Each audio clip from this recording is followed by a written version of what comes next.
Hello everyone and welcome to my YouTube channel. Today we are going to discuss how to know who viewed your location on Snapchat map. So if you want to see who sees your location on Snapchat, so how you can do that? For this, what you have to do, you have simply watch this video, complete this without wasting any time. Let's start the video. So basically it is a feature which allows you to see the location of a Snapchatter. So if you want to see the location of someone, then you can simply click on that profile and you can simply see their location.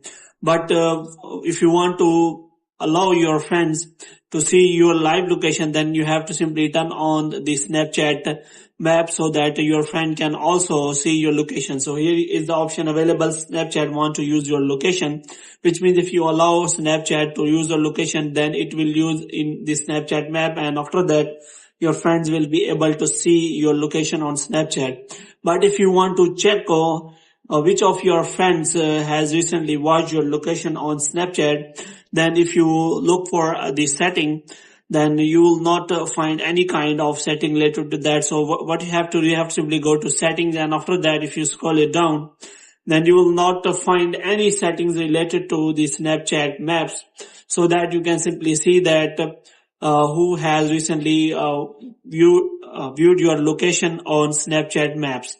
So there is no option available so that you can check who has recently watched your location on Snapchat map. So hope you have liked this video. If you get more videos like these, you can subscribe our channel.